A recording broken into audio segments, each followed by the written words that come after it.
Hello and welcome back. Today we are going to be doing a review of In the Camps, Chinese high-tech penal colony, which, as some of you might have inferred, this is going to be referring or talking about the ongoing oppression of the Uyghur people, but also the Kazakh people and the Hui people within northeast China in Xinjiang province. Now, for this is going to be the first of several books, so we're kind of going to intro the fact that I'm covering this and how I think about evaluating information on this for the first couple minutes. If you wanted to skip ahead to the book, just skip ahead a couple minutes in the video and you'll be right where you want to be. Now, with that said, I think that as some of you have become aware, the issue of the invasion of Ukraine, this is an important issue to me. It's something I've read a lot about. In general, I think if you're going to talk about something at any length, you should read about it to some degree. And I don't think that reading a half dozen books on something makes me an expert on something.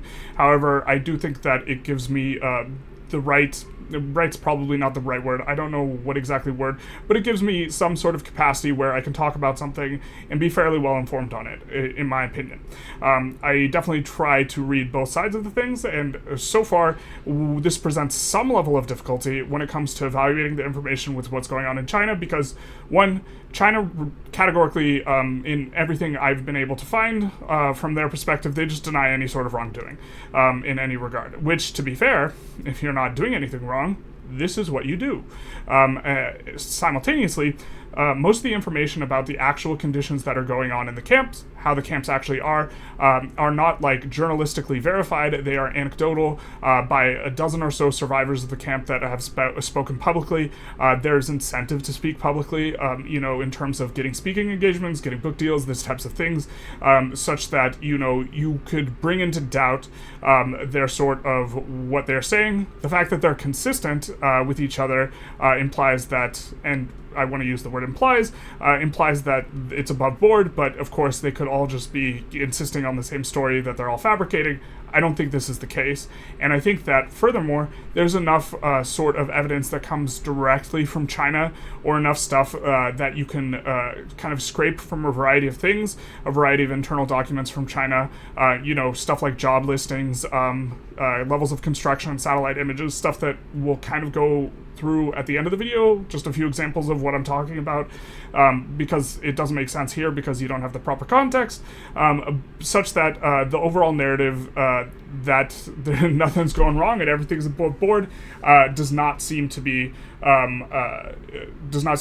It seems to be a categorical oppression that is targeted along religious and ethnic lines, such that they are trying to effectively homogenize their own people to be all Han Chinese culturally and or ethnically. So that is kind of my impression of what's going on. However, I want to be careful that this is, obviously I'm operating from a Western perspective. The West sees China as an enemy, kind of in terms of how it views itself strategically, and I think that this is like, I'm not Team West. I am Team Humanity, and of which an enormous chunk actually is in China of humanity.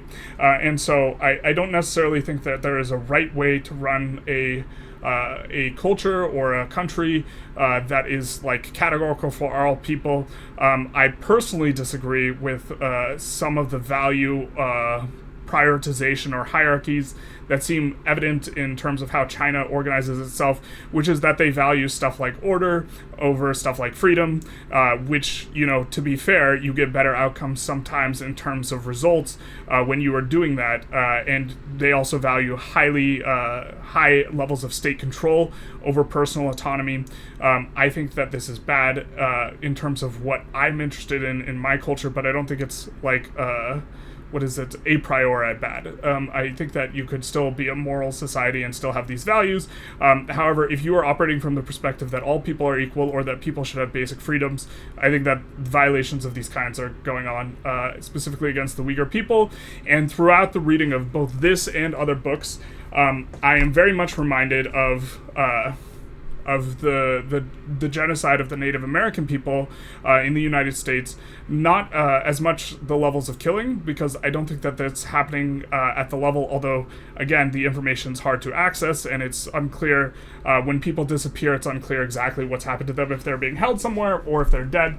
But I think that I'm reminded of reading about the schools that Native Americans were sent to, and their children were separated from them, and they were sent to, and they were forced to learn, English, and they were forced to basically forget their own cultures, and this type of stuff, and the levels of cultural erasure, which is definitely genocide. When you are trying to erase a culture in a targeted way, in my mind, this is, even if you are not engaging in the active killing, and to be fair, it's not clear to me that that's not occurring, but the information's hard to access. But all throughout, that is kind of what I'm reminded of, is reading stories of specifically the re-education camps, and not only that, but the orientation that was held by, Americans when they were sending the Native Americans to these camps is very much kind of the orientation from what I've read that is held by kind of the Han populations who approve of what's going on and the Chinese government, which is that we are helping these people to become more civilized so that they can become functioning members of a proper society. And so this is kind of my overall impression. Again, my overall impression is still undergoing, I'm still reading more, my impression might change, these types of things, but going into it, this is, with the level I've read, which is now like 1.5 books, as well as like a dozen or so hours of like a very long internet article that was more or less supporting China's position, because it's difficult to find a published book on that's in English. I'm sure there's some in Chinese. This is kind of where I'm at. So, let's get into the book, more or less. So it's divided up into 6 chapters. The first chapter is kind of an introduction chapter where they cover some of the various history, that there is an ethnic and religious minority that is kind of distinct from the secular Han Chinese, that is the majority of China's population. In the northeast, there's a region that is primarily Turkic, and they are primarily Muslim, and this land, I think in the 50s, was owned by the Soviet Union. They transferred it over to China. I forget the exact context. I forget who owns it before. I think historically China has had some sort of de jure like ownership over it, but not like de facto ownership over the region. For the most part, it has been autonomous from China, historically speaking, and has not been a part of China like throughout history. In terms of like actually any sort of governance or control over it. Following the September 11th attacks, which was timely right now in terms of the calendar, there was kind of the war on terror, and China more or less jumped on the bandwagon in this regard, and to some degree was sanctioned or approved by the U.S. In this regard, in labeling the minorities there as terrorist extremists, which, to be fair, there was a non-zero amount of terrorism that was occurring, although it depends on whose kind of telling of what was going on that you like go into, whether it was terrorism or protests. There's definitely like a stabbing spree that like is indicative of terrorism, but the major event, the major starting event, was this large protest that devolved into, and the protest was over the hanging of Uyghur minorities by Han Chinese at a factory or something like this, and then the protest, a lot of people got shot when the government opened fire and stuff like this. I'm fuzzy on remembering the exact details, but they get labeled as a terrorist type of thing, and this is kind of where things start to go sour alongside the growing level of economic activity in the region that makes it strategically valuable, not just because an enormous amount of cotton is grown there, but because there's actually like an enormous amount of valuable minerals underneath the earth there that have been kind of more recently discovered. And so then we go into chapter 1, which is covering kind of this pre-crime element. That's the name of the chapter, and it follows Vera Zhou. A lot of these chapters, I think roughly half of these chapters, or I think 4 of these chapters, kind of follow the story of one individual person. Again, a lot of anecdotal evidence in regards to what the actual conditions inside the camp are. But not only that, but if you're going to present information and you're going to try and write a book and you're going to try and sell a book, it is easier to sell a book where you're telling stories about people. So even if you wanted to make something the most information dense and the most verifiable information dense, if you actually wanted to sell a book, you have to tell stories about people. And so this, to more or less, will cover her story, where she was imprisoned in one of these camps. Little fuzzy on remembering all of the details. Some of the details I don't even want to say on YouTube because, obviously I don't want to get demonetized, but Examples of camp conditions are dozens of people in one cell. There being beds, but you're not allowed to sit on them. You have to stand at all times. People have to sleep in shifts because there is not enough room on the ground for everyone to sleep all at once.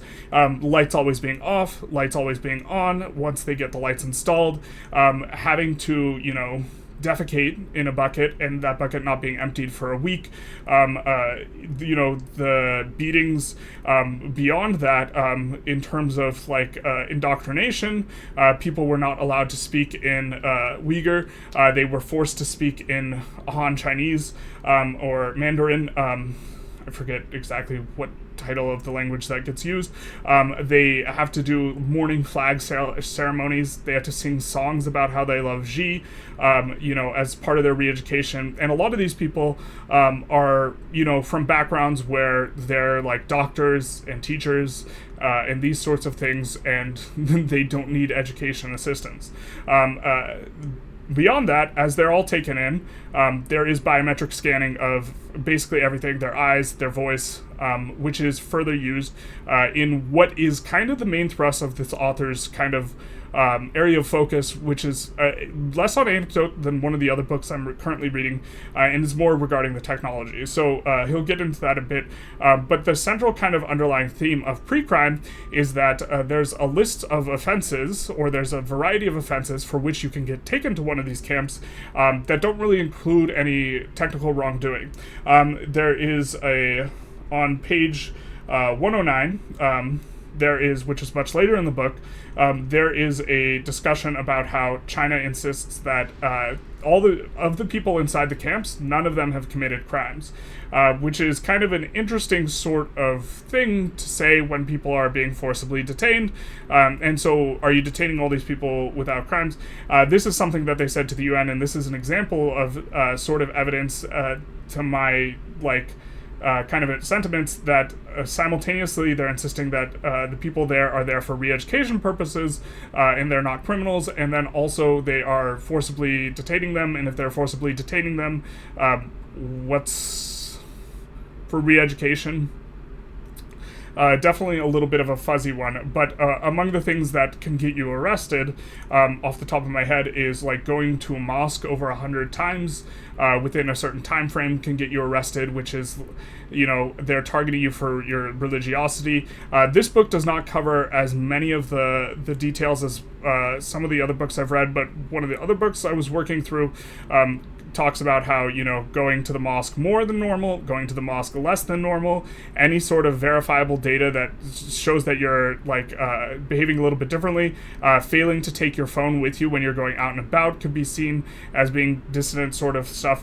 And one of the statistics that gets posted, and one of which that's definitely contested by the Chinese government, is somewhere between 10 to 20% at its height is the percentage of people that are being interned, and these are the people that are deemed radical, or the tumor of radical growth, as kind of China put it, that is being detained. So if you're going to detain 10 to 20% of a population, again, China contests these numbers and says they're not true, but okay, it's true in at least some regions. If you're going to detain 10 to 20, those regions just might not necessarily be representative. If you're going to detain 10 to 20% of a population and not charge them with crime, and then not let them leave, and then force them to learn stuff, that to me, at its base kind of rate, seems oppressive. But moving on, the second chapter is a phone disaster, which kind of starts to go into some of the greater details, and is not really covering an individual person, but instead covers a variety of sorts of, how should I say, ways in which technology is being used to ramp up the level of not only kind of oppression, but also monitoring. Having a VPN is subject for you to be sent to the camps. Having an app that is kind of a Western app is one that will get you to sent to the camps. They could also scan your phone to see if a Western app's ever been on it. Sending any sort of religious links that they deem problematic. It's also sending any sort of religious messages, and a lot of messages that were kind of fine to send in the early ages of the internet. And this is something that's not covered in this book, but is covered in a different book. Some of the when you can't read the language, you can get away with sending messages. That is when the people monitoring you can't read the language, you can send messages. As technology improves, you get like auto-translate, these types of features, as well as AI that can just monitor and scrape messages and these sorts of things. And so as time goes on, it's easier to monitor people, even for stuff that they've sent way in the past, to look for any sort of thing. And so this is very much reminiscent of a 1984 Big Brother type of thing, as cliche as it is to invoke Orwell and call something Orwellian. The level of monitoring that is happening in Xinjiang is insane. There are... I can't remember the number. I really wish I had the number. The number's not covered in this book, but one of the data points that to me is indicative of a very significant crackdown, I forget if it's tens of thousands or hundreds of thousands, but new police job listings that go up, and okay, Xinjiang's a big place, but when you have an enormous listing and then an enormous crackdown and an enormous amount of checkpoints where there's a checkpoint every few miles or whatever, and then cameras everywhere that are using the biometric data that you have collected when you have kind of taken people in, and this type of stuff, and you are revoking passports, all of these are a level of, kind of an unfreedom that is occurring, and they're occurring specifically targeting Uyghur populations. The Han populations within the province are not subjected to this. It is specifically the Uyghur people, the Kazakh people, although more specifically the Uyghur people, and the Hui and the other ethnic minorities there. And very much from the perspective of China, and what they've said is they are trying to invigorate the region, improve economic activity, and bring civilization to these people, which is kind of the way that they're kind of articulating it. And part of this includes a massive militarized police crackdown, more or less. The guy who is in charge of it being the same guy who did the crackdown in Tibet.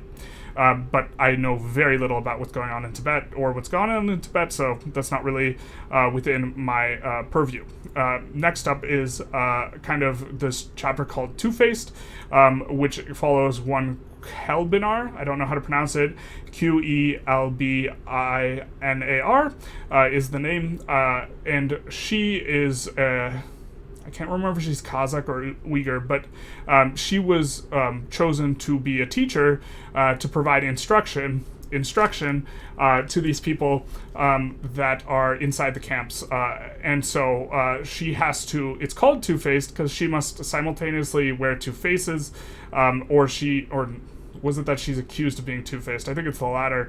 But the idea is she is simultaneously part of a cog in the machine of the oppression, and recognizes that she is also one that is at any moment potentially going to be put in a camp herself if she dissents in this type of thing. I think that her first day, she recounts telling, "May God be with you," to someone who would be a kind of a subject of respect, an older Muslim man. Which, to be fair, they also make them shave their beards and their hair and all this type of stuff as well, which, looks very dystopian when you think about it. And she was later reprimanded for that, or told that she could get in trouble for doing that type of thing, especially because you have to speak in Mandarin. Everything has to be done in Chinese as part of the re-education, which is, for those of you who don't know, not to This fundamentally doesn't have anything to do with the U.S., what's going on in Uighuristan, right? But the U.S. doesn't have an official religion. They don't have an official religion, but they also don't have an official language, which is why a bunch of different languages are offered in a bunch of different places. But these people are getting along kind of in their own way, and then you send them to camps and make them speak a different language. This is what you do when you want to culturally erase a people, and also they're being sent to the camps for their religion, which is a way of tamping down on it, and they're being monitored for their religion. And they know that any sort of religious code word can be something that will get them sent to a camp. And so, okay, the Two-Faced chapter kind of continues and talks about how she simultaneously has to have she has to be completely unfeeling towards the people with whom she identifies with, or she'll have to suffer basically the same fate as them. It's definitely an interesting chapter, but it is following a bit of an anecdote. The next chapter is The Animals, which follows one Adil Beck. I'm sorry, I don't know these Turkish pronunciations. It's Adilbek. But this is called The Animals, which is largely covering the level of ethnic discrimination that is going on in the region, outside of just the fact that they are targeting them for the people who are going into the camps because they're not sending Han people to these camps. But outside of that, they talks about how they are perceived as being subhuman, which to me is a chapter that very much reminded me of the Native Americans in United States history. Again, it's not about the U.S., but that they are subhuman and not worthy of the same level of moral consideration is how you are able to oppress a people in this way, and force them to sing songs to President Xi every morning, speak only in, Han Chinese, this type of stuff. But that is another chapter. And then chapter 5 is titled The Unfree. And this one kind of covers the level of labor that they have to engage in, or being forced to engage in, which is effectively slave labor. If you're forcing someone to engage in a level of labor for wages that are not normal wages, they are getting paid as per the description that's going on in the book, but their wages also get skimmed for a variety of reasons. Of course, the skimming to some level looks like it is a degree of corruption at the level of an individual institution, and the government gives money to the factory owners per kind of a quota of workers to help stop the skimming or prevent the skimming, something like this. But beyond that, there is kind of a 3-track system of people who are going into these labor camps that are kind of adjacent. And there's people who are working directly from the camps, and then they go back to the camps. That's the internment camps. There are people who are not living in the camps that are living in their homes and also go to work in these areas. And I forget the third one, but there's kind of 3 tracks, and all of them in different ways do look like labor that is not fully willing. So, for example, if you try and quit, and you are in the second category, or if you are offered a job and you refuse it, you get put in a problematic category, and then you can be rounded up and sent to the camps. It's a little like saying the slaves chose to be, imprisoned because they didn't just leave. Obviously, if they choose to leave, then they are brutally dragged back, right? If you know that your behavior in refusing to work will end you up in the camp yourself, then you don't really have an option, which is coming back to Two-Faced, Chapter 3, Kelbanar's sort of predicament. If she refused to work as a teacher, in the camps, or quit as a teacher, she would be very quickly dragged into the camps herself, or this is how she felt. Now, to be fair, it is anecdotal, right? And so you can take some things with a grain of salt if you want in regards to that, but I'm inclined to think that it certainly seems that way based on some of the numbers that are put out, but which we'll get into in a second. But by and large, it does look like forced labor, and it's government subsidized forced labor, and this is a huge part. There's also programs that redistribute people to factories, but this book doesn't cover that at all. Factories in other regions, which is a form of, if you want to culturally cleanse a group, isolating them by sending them all to different regions to work in different areas that are not their homeland, sending them away is one way you can do that.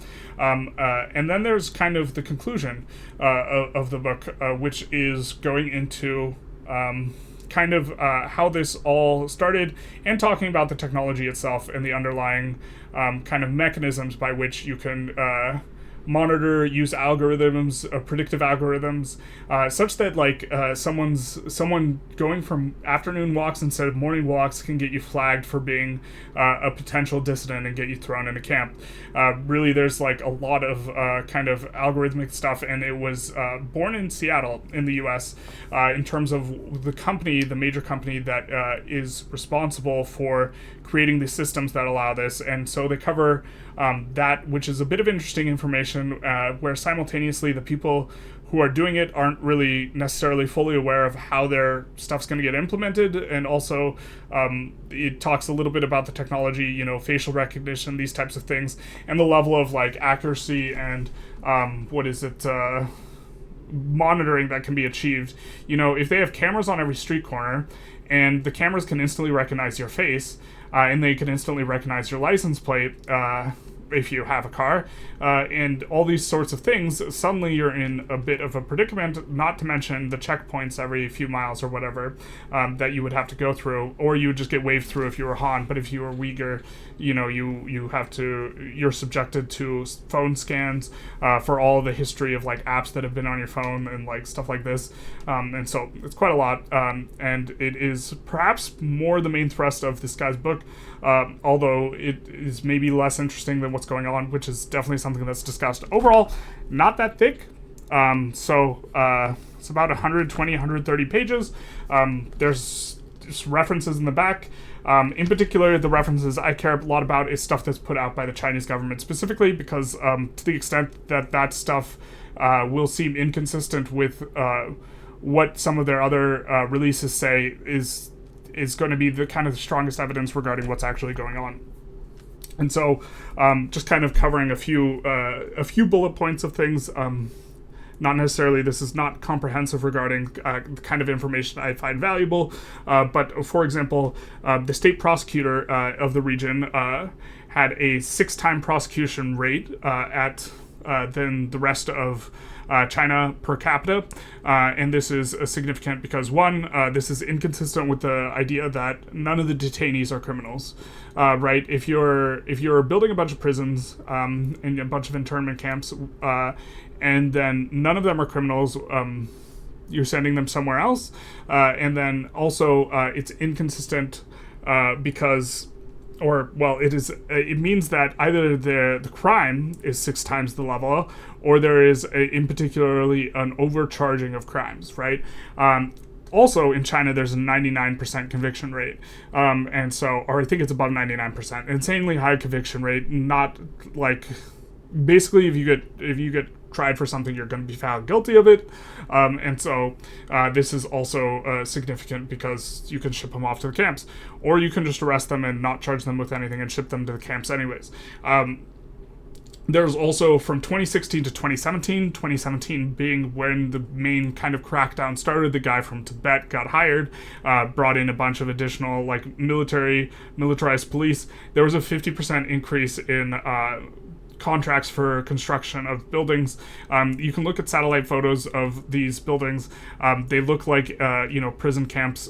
They are kind of prison camps, and there's just this enormous increase in facilities, which is only necessary if you're imprisoning a ton more people.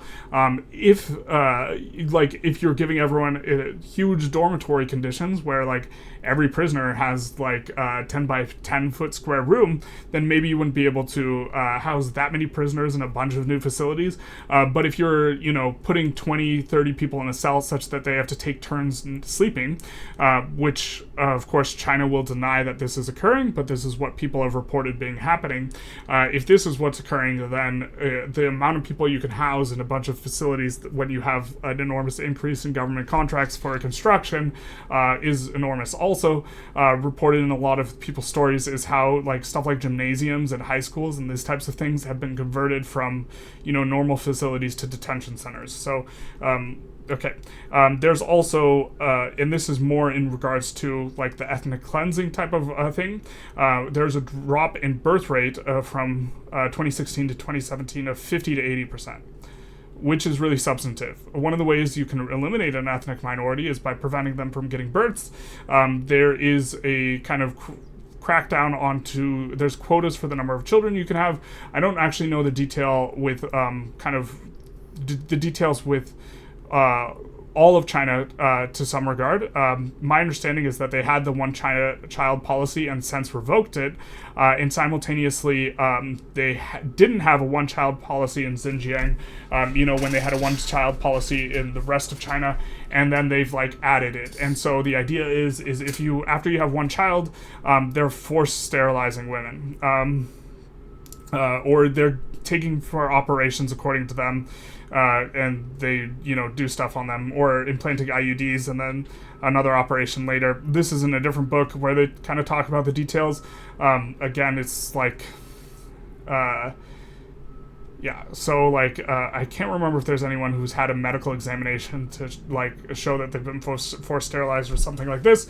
But even if you think all their stories about getting IUDs or being forced sterilized are false, the fact that there's a drop in birth rate of 50 to 80%, according to the Chinese population statistics, that's they're the ones reporting it. So a huge drop in this. We already covered the talk about how none of the people were criminal. On page 115, I found this one pretty substantive, but it's also applying to a specific region. They articulate that simultaneously, no one has to work in these work camps unless they want to, and simultaneously, out of a population of 45,000, Muslims, 15,000 of them work in those camps or work in those factories, and so these are people who had lives before the factories were built, kind of recently, and they had jobs in this type of stuff. And while it's not impossible for them to, a third of the population to want to work in these factories that are owned by Han people, whom if the group is really filled with a bunch of dissidents, terrorists, which this is kind of China's argument, I don't think a third of them will just be jumping for joy to work in the factories, if all the factories are voluntary.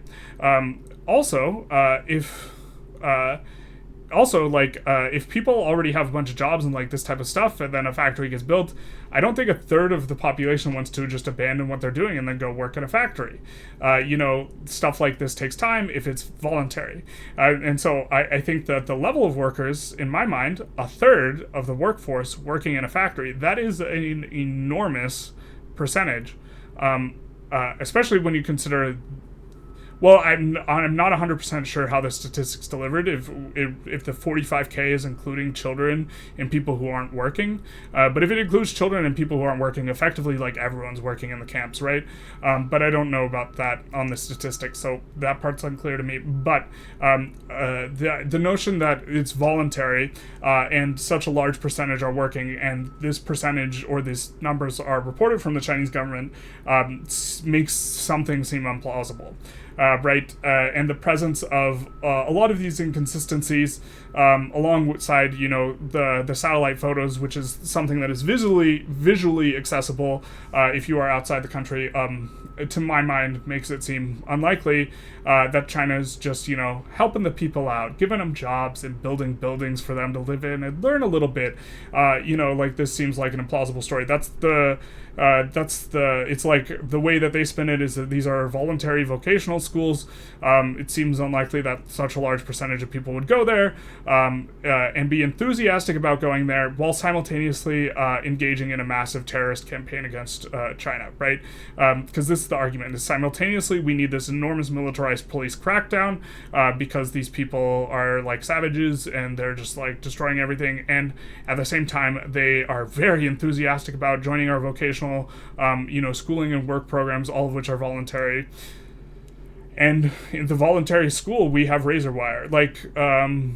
That also, you can visually see the razor wire on the buildings, and simultaneously, or it's not, the internment camps aren't voluntary, they're just not criminals that are in them, which, some of the people who have escaped said that they were accused of crime. And so, there's a lot of stuff that just seems inconsistent at best. Obviously, this is not a pro-China author, right? Nor is it an author that's necessarily interested in being balanced. He has written multiple stuff about China before. He's the author of the book Terror, Capitalism, Uyghur Disposition, and Masculinity in a Chinese City. He writes regular column for SupChina, and his work has appeared in The Guardian, Foreign Policy, Noma Magazine, Prospect Magazine, etc., etc. He has a PhD in anthropology from the University of Washington. The notion that he's not entirely unbiased, perhaps fair, but also, I think, I think the state that doesn't allow free speech and is giving inconsistent statements is probably the liar here. I also think that to some extent there's probably exaggeration on the part of survivors, but like even if it's exaggerated, it's still horrific, especially because like I didn't even include any of the like sexual abuse type stuff that's like in there, because that sort of stuff alongside the beatings can also just be an indication of one camp. Like some of the camps can be worse than the others in terms of how they treat the people that are taken there, right? And so this is not necessarily just because one person's experience is horrific, it doesn't mean everyone's is equally horrific, but they all sound pretty horrific. So there's that. Okay, let's jump into the ratings. Although this has gone on quite a bit, kind of had a lot to say on these types of stuff. So for utility, I give it a 3. I don't think that reading this is that useful, but also it's just like 120 pages. This one's really thin. We got some thicker boys too, so maybe it would be a utility of 1.5 just on like the utility of it. But like generally speaking, if something is a really fast read, I tend to rate it a little bit higher because on a per page basis, its utility is a little bit higher. To the extent that it is useful, it gives you like more information on what's going on. But as far as like agency and like the ability to intervene or do anything like this, I think that if you are watching this and you are an English speaker, you functionally have zero input in the matter and you can't really affect things in a positive way, and there's not like really a way to provide relief because these people are effectively behind like in the militarized like police zone, where they are functionally like prisoners within their city, and there's like nothing you can really do, and so knowing about it doesn't really help anyone. Unfortunately, we got the beep boops outside. It's like late at night, but they're doing construction just for the video. Had to close the window. Happy days. For novelty, I gave it a 7.5. I think if you haven't heard about what's going on, that you should probably hear about it. And I guess you heard some of it from here. I recommend you not to necessarily trust my word on things and like read for yourself. This type of thing is something you can do. I think that it's important in terms of caring about geopolitical things. I think that a lot of things don't get. I actually don't even remember the region. I think it's Sudan. There's a few regions that are just really getting hyper bent over right now. Obviously, the one that's like really in the political kind of public discourse is Palestine and Gaza and what's happening to the people of Gaza. But also, like, there's a horrific level of displacement and like death in the Congo right now. And I think the other one is Sudan. The fact that I'm not certain that it's Sudan is perhaps an indication, and also what's going on in Xinjiang. The fact that I'm not sure it's Sudan is like kind of an indicative of the kind of point I want to make, which is that there's a lot of ongoing things that are horrific that people are not particularly well informed about. Gaza being the exception. A lot of people have heard a lot of information on that. And so I think that being informed on kind of some of the various things is important. I think if you have that never again type of mentality, I think that it's very clear that, in my estimation of things, that this is targeting an individual population, at the very least on the basis of their religion, because a lot of what China has put out in its, kind of specific, what they have put out themselves is that they're targeting religious extremism. They don't put out specifically that they're targeting the Uyghur people. And if you take them at their word, to the extent that they're giving it out, and also the numbers of the people they're detaining, it seems to be the case that at a certain point, if you're detaining like 10 to 20% of a population, are they all just extremists, or are they all just religious? And then like you have a third of the population in a work camp. Like, again, the numbers are not necessarily independently verifiable, and China disputes like these types of numbers. But okay, I think that I forgot the larger point I wanted to make. It was regarding like ethnic erasure, but I think that it's clear that they're being targeted on the basis of these things, and so if that is something that you care about. And I think for a lot of people in the West, they value equality, so it is something that they care about. Yeah, then maybe something to know about. Definitely, like, every time I read about it, I'm just, like, reminded what happened to the Native Americans. kind of continuing on for entertainment, I gave it a 5. I think it's simultaneously informative and like the fact that it follows individuals is maybe makes it a little bit more entertaining. Entertaining is really not the right word. Engaging might be a better word. It's certainly not entertaining to like read about people being effectively tortured. People being tortured. And so I think that entertaining is just a horribly inappropriate word, but the fact that it covers like individual people rather than just like regurgitating a bunch of statistics, it was definitely like written for like a more mass audience in mind. It's not like technical, it was not highly technical and like a journalistic thing where it's like giving you p values and like this type of stuff and statistics and this like it's not of that nature, and so I think that it passes like the medium bar on entertaining. It's not like a gripping page turner necessarily. I mean, to some extent it reads like 1984, but like that's just like that's that low-hanging fruit where like, oh, we're gonna invoke Orwell again. So for style I gave it a 6. I think that I thought that he did a good job with the writing. No complaints. Nothing that was like crazy cool either. Just an overall kind of solid sort of thing. Readability I gave it 5.5. Again, just kind of medium-ish solid. It's like definitely readable for what he's covering, but he's also not covering anything incredibly complex. And a lot of the stuff he's covering is more in regards to these sorts of anecdotal types of stories, which like, again, like if you're trying to be like as unbiased, biased isn't the right word, as like precise as possible in regards to like the evaluation of information, this is not the type of information you would really want. At the same time, the structure of what's going on is such that that's the type of information you generally have available, and so it's a little bit rough in that regard. But then for interest, I gave it a 7. I think that the topic is interesting to the extent that the oppression of any individual group is going to be like interesting to you. Like this is like one that is ongoing, and I think that history will not kindly remember what's going on here. I definitely think that the intention is to homogenize the culture.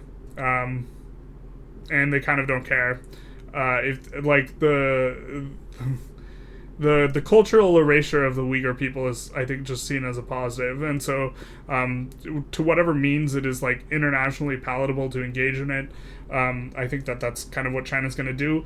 I think that there's not a large scale extermination, and for some people that's what you need for something to be considered a genocide, which is like not a word I like to use because I think it gets thrown around a lot. But if you are actively decreasing the birth rates, and you are actively making them not speak their native language, and you're actively making them not or be afraid to practice their religion for fear of being thrown into a camp, then you are like every part of it is you're just trying to erase who they are. Even if you are not eliminating the bodies, as it were. And it's the intent to eliminate a people as they are culturally, ethnically, religiously, that, in my mind, is what makes something, like, genocidal. And so that does seem to be evident there, especially with, like, the kind of pressure that given for this level of crackdown is, hey, we're just targeting religious, like, extremism, and it's... the blanket they're casting for targeting that is, in my opinion, too wide. And if you just take them kind of at the level of resources that they pour into it and the level of buildings being constructed and the like relative populations there, it's just like